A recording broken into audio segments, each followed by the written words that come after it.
In the studio with me now is Joe Brennan. He is one of multiple candidates, I'll just say. I think I call it the Big Seven. I think I read that somewhere. There's a Big Seven of Democratic governor candidates in Wisconsin. And I guess you could say the Big Eight if you want to just add the one major Republican candidate that we have. You're one of seven candidates running for governor. And to start off, why do you want to jump into this race, Joel Brennan?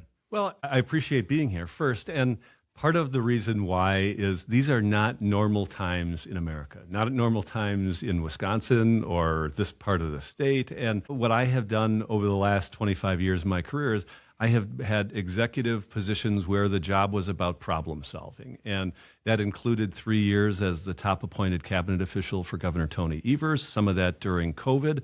And it was a time where government had to work for people who needed to put a roof over their heads, farmers who were struggling, small businesses who didn't have any customers. And so I have seen that when necessary, government can and should work. And I think for too many people these days, it's not working for them. You've done that. It's unaffordable. 25 years, you said? 25 years, whether it's been in the public sector, in the nonprofit sector, working with businesses, like that's been my career, has been really around trying to solve problems at various levels. We talked before we hit record. We talked about the hits: childcare, housing, healthcare, affordability, public education.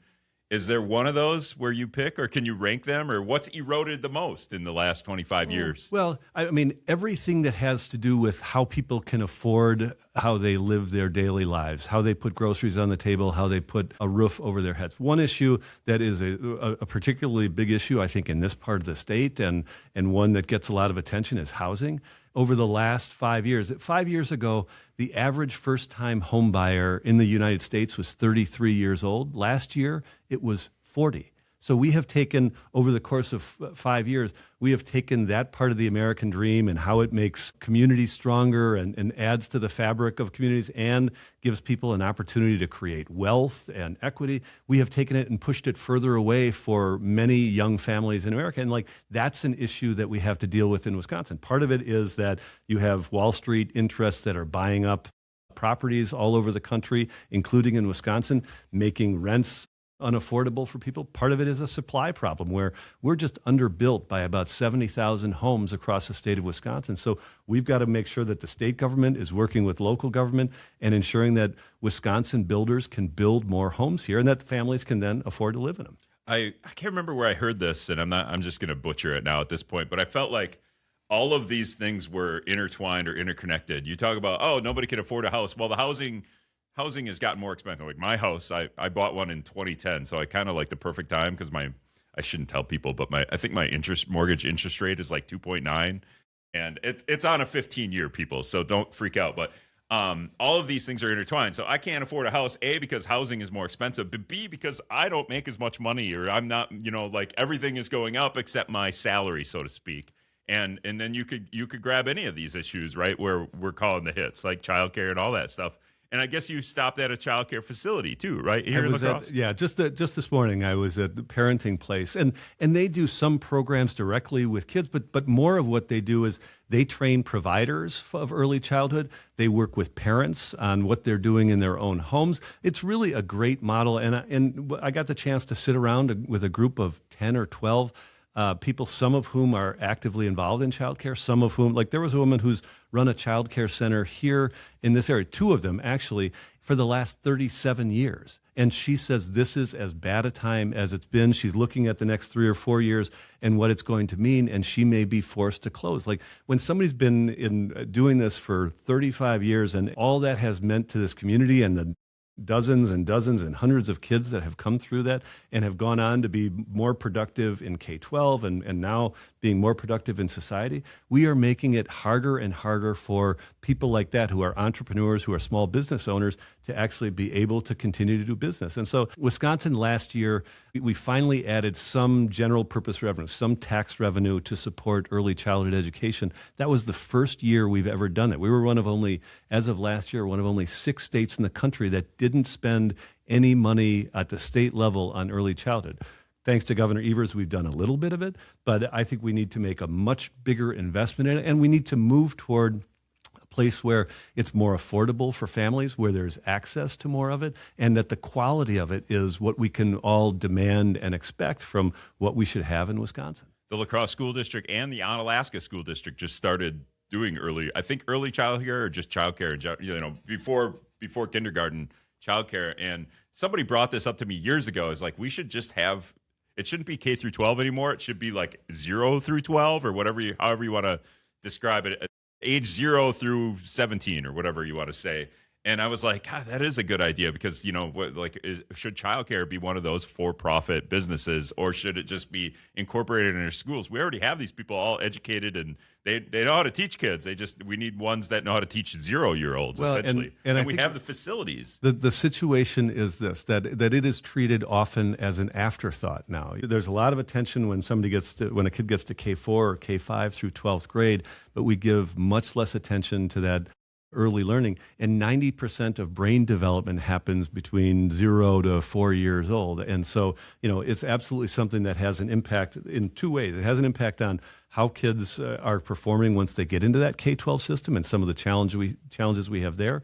But in the state of Wisconsin, I think it's somewhere between $1.5 billion and $2 billion of productivity that sits on the sidelines every year because childcare is too expensive. And most of that are women who we should have, who we want in the workforce, who we need to have involved, and they're staying home or they're challenged with their childcare because there just isn't the right amount of access, there isn't the quality that they want, and it's way too expensive. Yeah, and I have the superintendent on here in a little bit, but the only criticism I have when the school districts do childcare is they're done at 3. And I'm like, what are you doing? Like, our whole society is built around the school clock. And this, you could say this about, I think they just did this on the Daily Show with Jon Stewart on Monday. The school clock ends at 3 and most of our daily lives work clock ends at 5. And why aren't we, why isn't that aligned? As governor, you could just say, we're going to start the school day at 8. And we're going to go until 5, people. No. Well, you're getting silence over here at this point. There are teachers who are important. No, right. I would tell you that most of those teachers are probably in the classroom till 4:30 or 5. Sure. We still do lots of things that are based on the agrarian calendar, and I think part of in the course of the last few days, I also visited on the other side of the state, Northeast Wisconsin Technical College, and they're doing programs where people can come in on Sunday if they need to get ready for their workforce preparation. People are doing other things innovatively on evenings, on weekends. I think we just have to start looking at things differently overall. We're still going to have the K-12 schedule is not going to change markedly. I think we're going to continue to have it operate where it is, but there are just ways that we have to look at how do we do that more innovatively and creatively than we do now because things are changing. Extracurriculars for everybody or something like that. We got to have a path after school for every kid, right?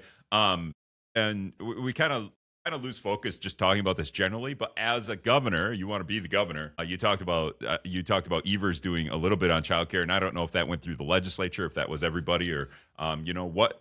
Are there some answers to this that you have? Yeah, well, I mean, that was in the state budget. So that was something that was done jointly between Governor Evers and the legislature in the last state budget. But part of what they did is there was, over the course of the last 5 or 6 years, the childcare system here is broken, but we have used federal funding, most of it from COVID relief money, and we used that to prop up daycares. And a lot of what it did, it took people who are making $14 or $15 an hour, and it moved them to $17 or $18 an hour. And one of the things they did last year, because all that federal funding is gone, they added about $110 million of state money in order to do that. But that money ends on June 30th of this year. So after June 30th, we're going to have even more waiting lists. We're going to have people losing or leaving their jobs because they can go down to Culver's or they can go somewhere else and make more money and get health benefits potentially than they can make educating our kids at that lower level. And so, it just doesn't, all of that stuff doesn't work. And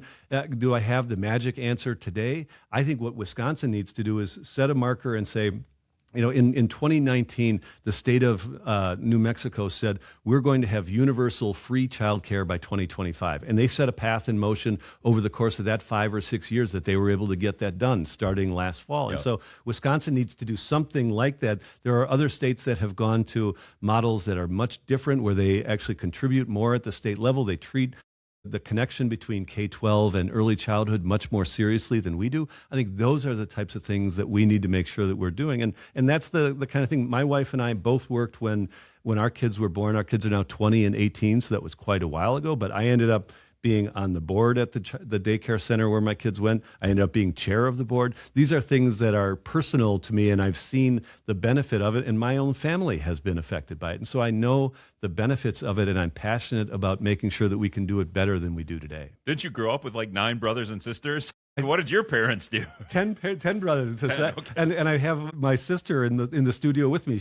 Her day job is an OBGYN, but she took a couple of days off to come and drive me around the state. And I think this is what happens in large families. And there aren't nearly as many of them now as there used to be. I was raised by the older half of my family as much as I was, by my parents. And that's what happens a lot of time. But that's also what happens in families today where, young kids who you'd like to have doing those extracurriculars or out in the workforce getting ready for their careers, oftentimes they're staying home and providing some child care for the younger kids at home too. And that's not necessarily the best model for us either.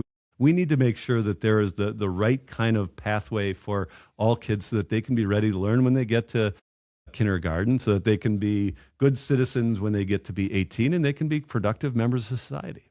Joel Brennan is one of multiple people running for governor of Wisconsin. All right, we're going to take a break. We're going to be back here in a minute. I welcome back Joel Brennan in the studio with me. He is one of, I would say, I think 7-ish candidates running for governor on the Democratic side, along with Tom Tiffany on the Republican side. Now, I'll give you a chance to go after Tom Tiffany here if you want, and we could just keep talking about issues. But when it comes to, there's a primary, so you have to get to Tom Tiffany. You have to get to the boss stage, right? Like at this point, Tom Tiffany being the boss, kind of funny concept. But how do you separate yourself from 6 other candidates in the Democratic race here? You said, and I brought this up before we turned on the mics, but you said you got to separate yourself. First of all, people got to know who you are. That's the start. And I'll say that for you. And then beyond that, you have to, are there policy differences? Do you want to throw people under the bus? This is your time, Joel. Yeah, I would say if I walk down the street in La Crosse, that most everybody right now doesn't know who I am. And so before I talk about anybody else, if I have anybody's attention, I'm going to talk about me and the things that I have done. And the things that I'm trying to distinguish myself from other people in the field are really related to executive experience. Now, there are good people in the field. I've worked with most of them on the Democratic side. But the thing that I bring is I was the head of the largest science museum in Wisconsin for 11 years, Discovery World in Milwaukee, a nonprofit museum. I served 3 years as the governor's top appointed cabinet official, some of that time during COVID where we were pushed to the limits of who we are. For the last 4 years, I've run an organization in Milwaukee that brings businesses, nonprofit, higher education leaders together to deal with problems. So my job has been around problem solving, and there is no shortage of problems in America today. There's no shortage of problems in Wisconsin. And I think people are somewhat tired of all the things that are happening and all the chaos and dysfunction in Washington, D.C., but they also should expect that that person who takes the job as governor is ready to come in on day one, roll up their sleeves, and do something. Because at some point, all the smoke is going to clear and all the dust is going to settle, and we need to be able to stand for something. So you asked me about Tom Tiffany. I'm not in the least interested in talking about Tom Tiffany right now. I don't think this race can be just about being against Tom Tiffany or against Donald Trump. I've got to, and we as Democrats got to lay out a vision that's going to be about making Wisconsin more affordable, making sure that we're protecting our democracy, making sure that we are ensuring that education is stronger in this state from the early childhood level we were just talking about through K-12 to the technical colleges and the UW system. You've got a gem here in UWL, and what that means to your community, we've got to invest and lean into those things as much as we got to talk something bad about anybody else. Yeah, for sure.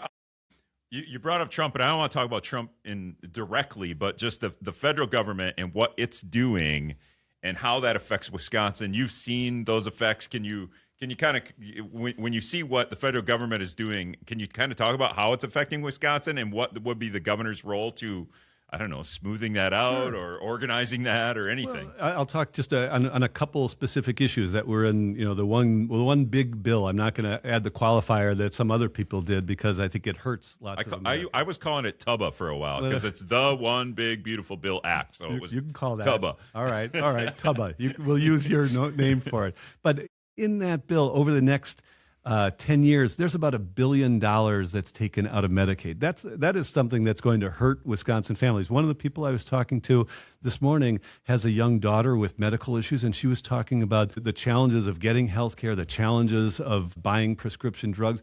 That's made only harder by what Donald Trump and the Republicans and Tom Tiffany in the legislature in Congress did last year. So that's one of the areas. I'll tell you one area that is, I think, of big importance to us and something that's of grave concern to me is when Donald Trump starts talking about nationalizing elections, when Steve Bannon, your counterpart on the radio, starts talking about surrounding polling places this fall with ICE. I don't think they let Bannon on the radio. I think he's purely internet. All right, whatever it is, however he gets on these days. Yeah. But like those are things that we ought to take very seriously. And in response to that, I laid out a plan for 5 or 6 ways in which we can protect democracy in Wisconsin next year. Because again, I don't like to talk about Donald Trump, but if he's coming off after Wisconsin resources, Wisconsin rights, Wisconsin voters, I'm going to be somebody who stands up in the way of that and says, not here, not now. And so we've got to protect the people who run our elections. We've got to make sure we give them the tools to do that responsibly. If necessary, we should, like we did in 2020, we should train and call up members of the National Guard who are in our communities to work alongside their neighbors at the polling places if there's going to be challenges, if there's going to be things that we need to do. Those are just kind of simple, common sense things that we can do that are actually standing up to protect democracy. Because I think democracy is always on the ballot, but it's in particular peril in Wisconsin and in America right now. Yeah, it seems like it's a hard thing to talk about because it's always fear-mongering until then the thing happens, right? Oh, you're fear-mongering about masked officials coming into communities and abducting people, and then it happens. And they're there. Right. And then so what's the next one? Even Steve Bannon said at one point, like we're going to have ICE come and intimidate people at the polls. I don't know the legality of that, or ICE are federal officials. So what's the difference there? It's not legal. It's not constitutional, but that hasn't stopped them before. Right. There's another thing when it comes to ICE and in this part of Wisconsin, it's not what happened in Minneapolis is close to all of us and we should feel it. But when you get closer and closer to the state line here, it's something where more and more people either, know people who are there or have come from there to here. And that is just not something that anybody should abide. And so one of the things that I have laid out as it pertains to ICE is that Wisconsin should follow the path that a number of other states have. I just saw that the newly elected governor of New Jersey has just done this, to have an accountability commission that establishes a way for people who are on the street to take video, to take pictures, and know that there is a safe place where they can store those, where they can upload those, that ultimately we can hold people to account, whether they're ICE officials or whether they're federal officers. If they're doing something that's illegal, if they're doing something that compromises the rights of American citizens, ultimately they should be held to account for that. And we need to make sure that we are doing things not out of vengeance, not out of ensuring that we can be spiteful or get revenge on other people, but we need to hold people to account when they are ill-trained, when they're doing things that are wrong for America, when they're doing things that are wrong for Wisconsin.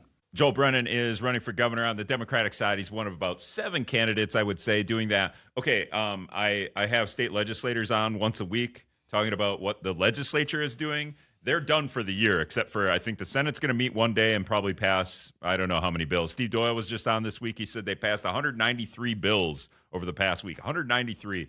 And it seems like a lot. And I guess if you were governor and you were watching what was happening or you're setting yourself up to be governor here, I don't know, do you set a tone or you try to set a tone for the legislature to be better, to work longer, or are you okay with them being done in February, March and taking the rest of the backside of their campaigns to campaign? What I would say, if I'm a struggling farmer, if I'm somebody who's having trouble putting a roof over my head or worrying about my grocery bill and I'm paying per diems for somebody to not do anything, I'd say the legislature hadn't really done their job. To the extent that they need to. But, I'll tell you, one of the things that's going to change, and this is something I'm excited about, but people in Wisconsin should also be excited about, is that the legislature, the dynamics of the legislature are changing significantly about where they have been. One of the great gifts that Governor Evers is leaving behind. Part of his legacy is the fair maps that we now have in Wisconsin. And so, instead of a super majority, instead of the Republicans having a huge majority, no matter what, we're going to have these very thin margins in the legislature. The Democrats could have control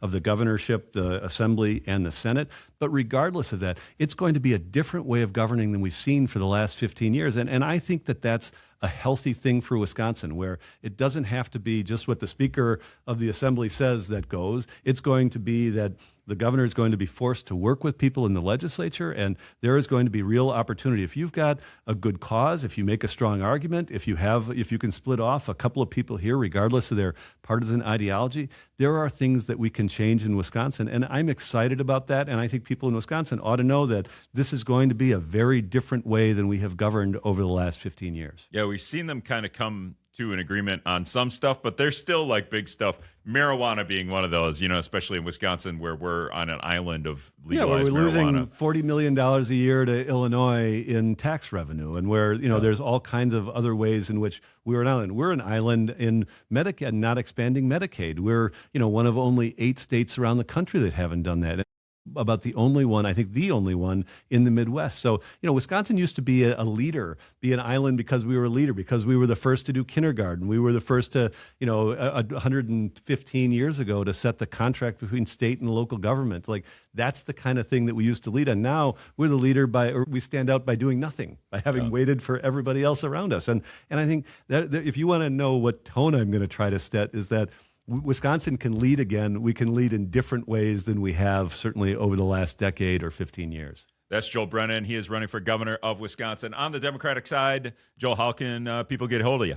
Well, our website is www.brennanforwi.com. That's BRENNAN. And we're on the other social media links. I'm probably not the most prolific social media person. My 18 and 20-year-old kids tell me how badly I do. Most of the time I post stuff on some of that social media. But here's one thing that I've also learned. I don't listen to consultants on everything, but a lot of people who vote in the Democratic primary use Facebook. Our kids don't necessarily use Facebook all the time, but also following me on Facebook, that there are ways to do that. And I am going to be out. I have taken a leave of absence from the job that I have had over the last 4 years. I am out around the state every day, and I hope that I have opportunities to meet people individually and get opportunities like this to talk to them. I really appreciate getting the chance to be on with you today. Yeah, no problem. That was great. I appreciate you coming on. Thanks a lot, Joel. Thank you.